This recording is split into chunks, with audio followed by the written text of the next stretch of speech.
Hello, welcome to my new channel, Emma and the Boobs. My name's Emma, and just first of all, a little bit about myself, why I'm doing this, who I am. I'm a breastfeeding mother, I'm a midwife, and I'm an aspiring IBCLC.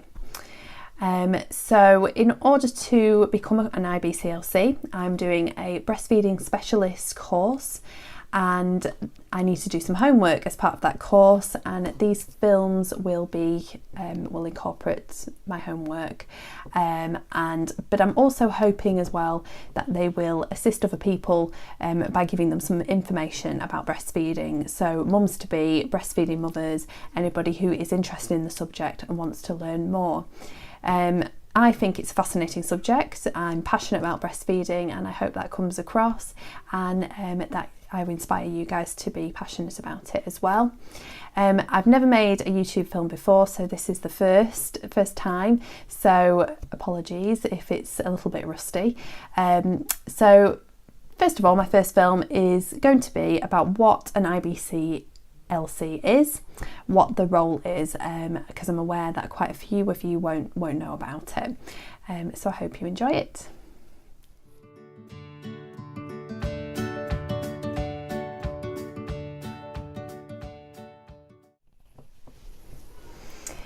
So what is an IBCLC? You're probably wondering. So it stands for an International Board Certified Lactation Consultant. As that's a bit of a mouthful, I'm just going to call them IBCLC throughout the film.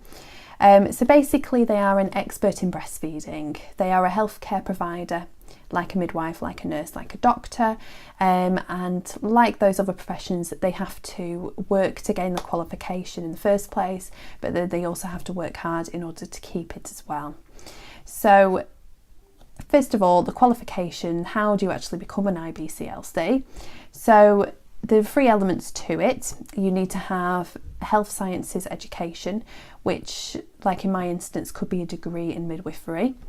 You need to have lactation experience, so clinical experience helping mums and babies to breastfeed, and also lactation education as well. So again, in my instance, I'm doing a breastfeeding specialist course in order to gain those number of hours of education. However, some people can do online courses as well, or other courses based around the country. Once you've done those 3 elements, then you can take the exam. The exam itself is 4 hours long, and it has about 175 multiple choice questions to it. Once you've passed that exam, you can be an IBCLC. Now, in order to continue to be an IBCLC, you have to recertify every 5 years. That involves having certain points, educational points. They are called CERPs, which is called Continuing Education Recognition Points. And every 10 years you have to retake the exam as well. So it's quite hardcore really, but I think that's quite a good thing in the way of you can really value their expertise in breastfeeding and know that you're getting good advice.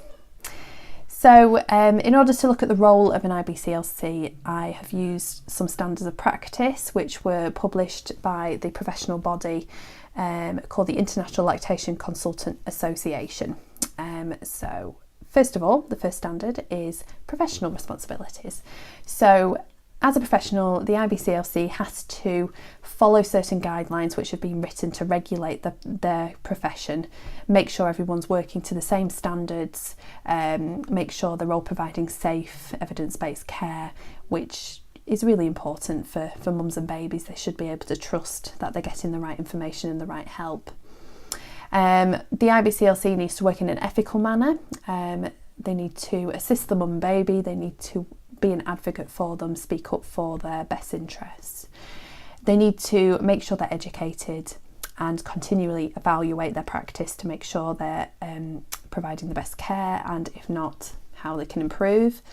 They may be involved in breastfeeding research, or they may just be aware of the current research and incorporating that into their practice. But overall, they have a duty to protect, to promote and to support breastfeeding. The second standard is the legal responsibilities of an IBCLC, which is really important just to protect everyone involved. So they need to ensure that they work within the law, ensure that they work within their employer's policies and procedures, again to protect everybody, the mums, the babies and themselves really.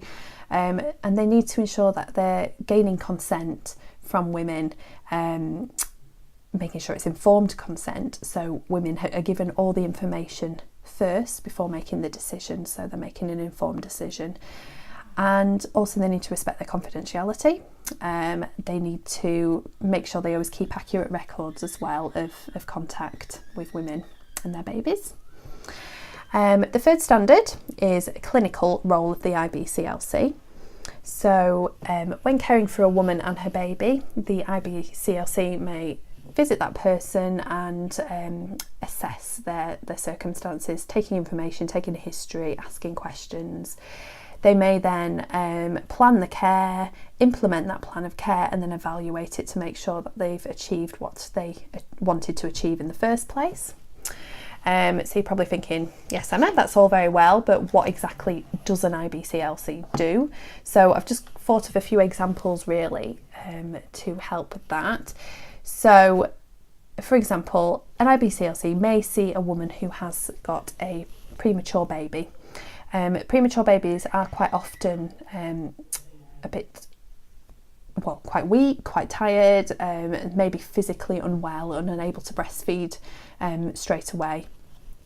So an IBCLC may get involved with that woman and that baby, helping to facilitate breastfeeding from the beginning to the point where they don't need help anymore. So they may help with a woman expressing breast milk initially if the baby's unable to feed, and then helping assist that woman and baby to latch the baby on and feed properly really. So that's one big role.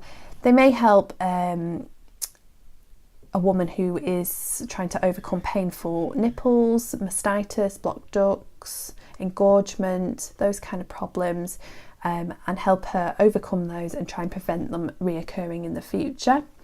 She may just assist with assessing whether a baby's getting enough milk, so looking at the baby's physical health, looking at milk transfer, looking at positioning and attachment, and helping as they can. So they're just examples there.